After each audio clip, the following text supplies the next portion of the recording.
The opposition unity breaks as Kalonzo Musyoka confronts Fred Matiang'i, calling him a mole. Welcome to Kenya Lens Media, where we give you news updates as they break, and kindly consider subscribing. Now, fresh allegations of internal sabotage have jolted Kenya's opposition coalition, exposing deepening tensions among leaders preparing to challenge President William Ruto in the coming 2027 general election. Allies of the former Vice President Kalonzo Musyoka now claim that actions by the Jubilee presidential hopeful Fred Matiang'i are undermining agreed coalition strategies, accusations that have stirred anxiety among supporters and raised fears of a damaging split. The claims, though not formally substantiated, have intensified mistrust within the united opposition at a moment when cohesion is widely seen as essential to mounting a credible electoral challenge. Political analysts also warn that public infighting could weaken the coalition standing and advertently strengthen the incumbent position. What appeared to be a broad coordinated front against President William Ruto is now increasingly showing signs of strain. Insiders describe a coalition grappling with competing ambitions. Supporters aligned with Musyoka argue that recent political moves by Matiang'i, particularly around candidate positioning and coalition negotiations, appear inconsistent with the previously agreed plans. Some have gone further, suggesting that the moves indirectly benefit the ruling side, with no concrete evidence has been publicly presented to support claims of deliberate sabotage. The mere circulation of such accusations has been enough to unsettle grassroots networks, and within opposition circles, the conversation has shifted from how to defeat the government to whether the coalition itself can hold it together long enough to mount a serious campaign.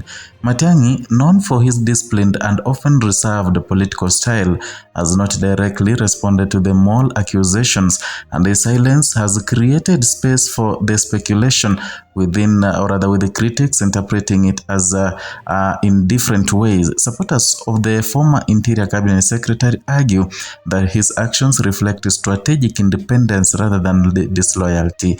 They maintain that this insistence on structured processes and careful political positioning is being misread by rivals worried about his growing influence.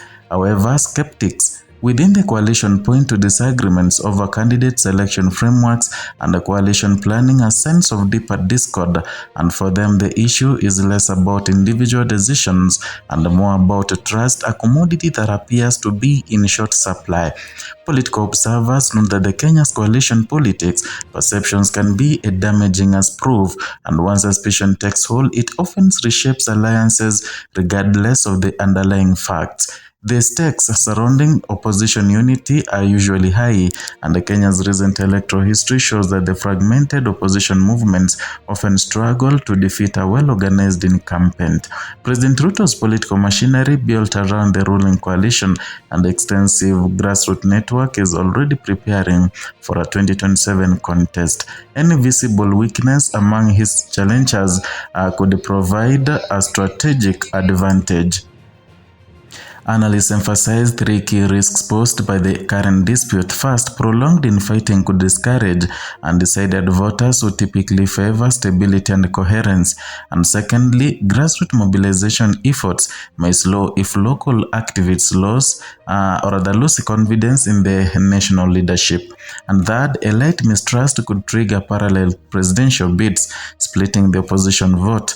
And these risks explain why the latest accusations have generated concern far beyond the immediate political camps involved.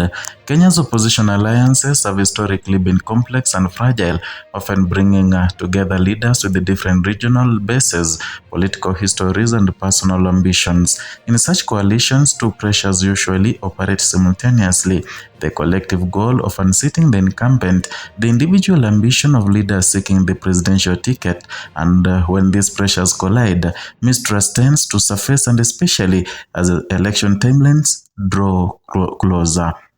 The current tensions reflect this familiar pattern. Matiang'i's rising profile within Jubilee and among technocratic constituencies has inevitably altered internal calculations within the opposition.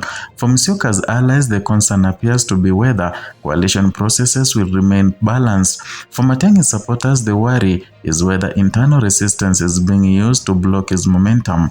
And beyond elite politics, the dispute is already affecting grassroots morale, and local opposition organizers in several regions report growing confusion among supporters about the coalition's direction. Some activists fear that prolonged elite quarrels could repeat past opposition mistakes where unity talks collapsed too late to recover before elections. Public perception may ultimately prove decisive, and Kenyan voters have often shown sensitivity to signs of disorganization within opposition ranks. A coalition perceived as divided risks losing the narrative battle even before formal campaigns begin. At the same time, some supporters remain cautiously hopeful that the tensions could force clearer rules and stronger internal democracy within the coalition. The timing of the accusation is also politically significant, with more than a year before the 2027 election cycle fully intensifies. Opposition leaders still have room to repair relations, but early fractures can harden quickly if left unresolved. Several political dynamics are now in play, and the ongoing discussion about the opposition's presidential selection formula, regional negotiations aimed at consolidating key voting blocks, and also quiet positioning by potential candidates seeking early advantage. And within the next context, even minor disagreements can quickly escalate into major trust disputes. And some analysts also believe the current tensions may be part of the broader joking for the influence rather than evidence of deliberate sabotage. However, perceptions often shapes political reality. Kenya's political history offers multiple examples of opposition coalitions weakened by internal divisions. In several past elections, promising alliances fractured over candidate selection dispute, power-sharing disagreements, or late-stage defections, and these breakdowns often benefited incumbents who maintained more unified campaign structures. The lesson widely cited by political strategists is straightforward, and that is, unity must be built early and maintained consistently. The current opposition coalition appears aware of this history, but awareness alone may not be enough. Managing personal ambitions while preserving collective discipline remains one of the hardest tasks in Kenyan politics. Despite the tension, several outcomes remain possible. The coalition could move quickly to establish clear rules for candidate selection and dispute resolution. Alternatively, if suspicions deepen and communication breaks down, then the opposition risks entering the 2027 cycle with multiple competing camps. Much will depend on whether senior leaders intervene to calm tensions and refocus the coalition on its shared objective. Political mediators within the opposition are reportedly pushing for quiet consultations to prevent the dispute from escalating further into public confrontation.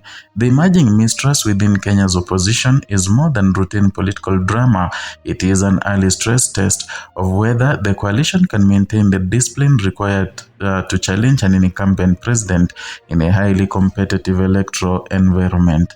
If the opposition resolves to its internal tensions, it could emerge stronger, more organized, and better prepared for the 2027 race. Clearer rules, transparent processes, and renewed trust could transform the current friction into a foundation for unity. If the divisions deepen, however, the consequences could be significant. A fragmented opposition would likely struggle to mobilize voters effectively, giving President Ruto a structural advantage long before ballots are cast. For ordinary Kenyans watching closely, the moment carries both concern and cautious hope, and the coming months will reveal whether opposition leaders can rise above suspicion and rivalry. or whether internal mistrust will once again reshape the country's electoral landscape. In Kenya's high-stakes politics, unity is not merely desirable, it is often the difference between mounting and serious challenge, and watching power remains firmly in the hands of the incumbent. That is all for today from Kenya Lens Media, where we bring you news updates and give you the political sphere as it looks in the Kenyan history. Kindly consider subscribing to our YouTube channel.